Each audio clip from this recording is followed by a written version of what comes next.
What's up guys, Hungrybox here. I want to make a video now where I show you the skins that Nintendo has included for the newest DLC, which is of course, as of yesterday announced, Sephiroth. Now, this is really exciting because I really haven't ever seen a character this badass, but I also really wanted to show you some of the inspiration and where the skins actually come from. Because usually when Nintendo makes a new character, they actually take each skin and they kind of have it influenced or themed on colors that are similar to what happens in the actual game. In this case, of course, it's the Final Fantasy series. So when we look into it, I have the website open here. So I went to smashbros.com /n_us/fighter/78.html, and you grew this amazing page of showing Sephiroth's render, and of course tons of videos and tons of images that are actually really cool. They did a really good job on you know, capturing the theme of the game, especially on, you know, his moveset, his capabilities, the personality, things relevant to the game, Final Smash,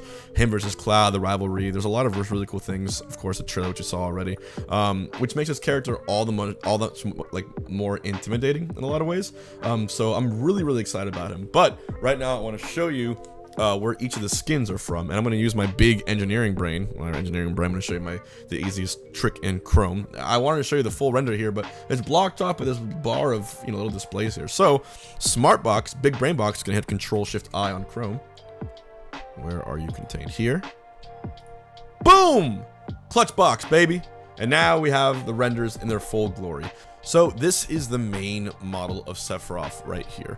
The main model of Sephiroth is actually consistent throughout all of the Final Fantasy VII universe.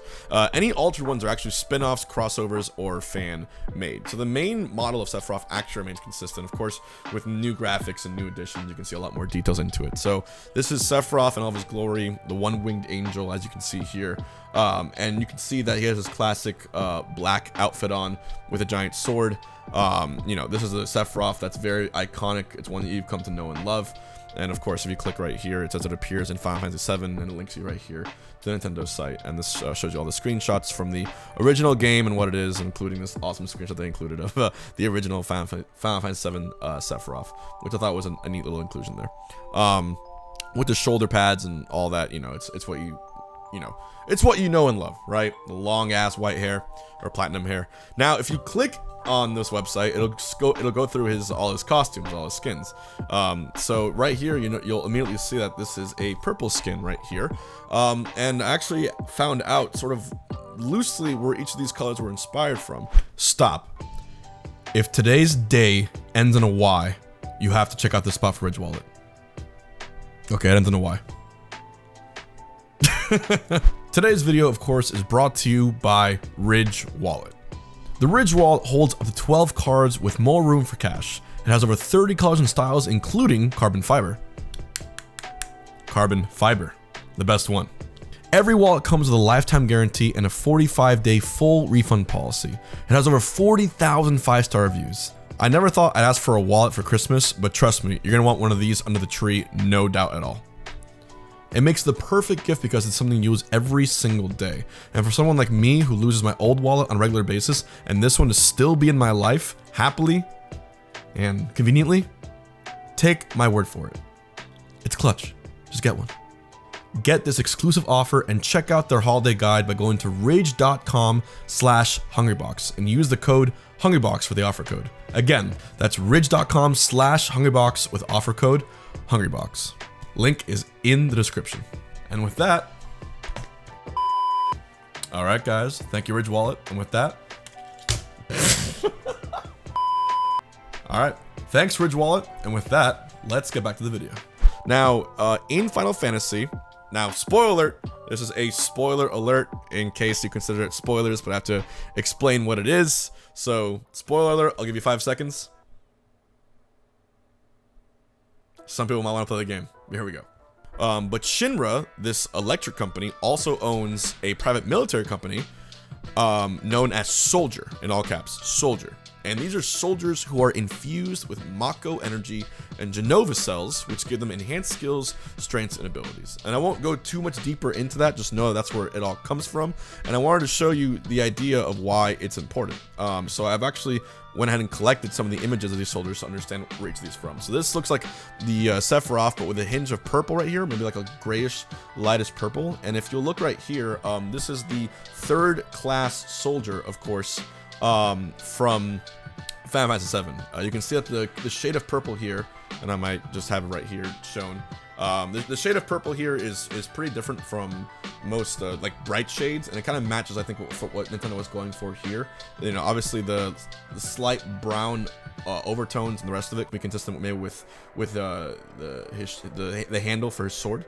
So I thought that was probably the inspiration, not to mention that the golden also matches the gold in the picture. So this is probably their interpretation of the 3rd class soldier. If we go ahead and click again, you get a green skin there. The green skin I couldn't find too much information about. It was probably just because Nintendo needed a green skin, because each character in the game needs to have the primary colors to be part of teams. So they need a blue skin, red, green, and yellow, creamish sort of. So I think this is what they were going for with that. Just including green skin, also, you know, low forest tone colors.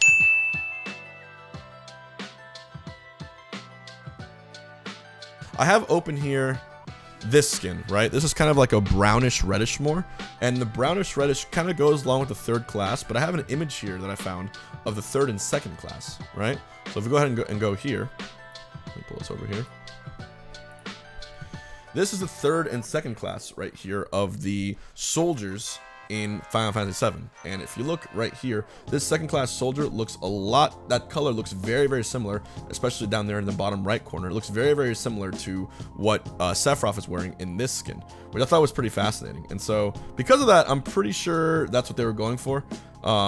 And this could be considered the other skin. So if the purple one was 3rd class, this would be a 2nd class skin, as I just shown it right there.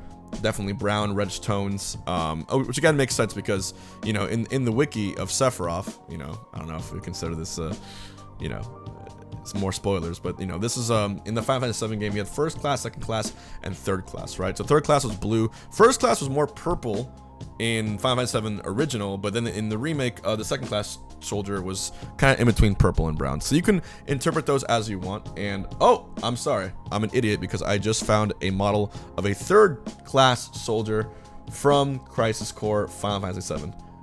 So yeah, so this explains the green skin actually. So the 3rd class soldier from Final Fantasy VII is the green skin. So the color palettes might have swapped a little bit, but they're all based upon the soldier classes 1, 2, and 3 from Final Fantasy original and then the Final Fantasy remakes, of course, including Crisis Core.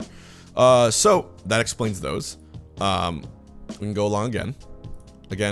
So that's the original.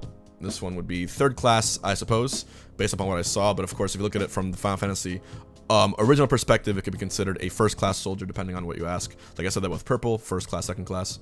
But we'll go ahead because Crisis Core is more recent. We'll say it's a 2nd class soldier.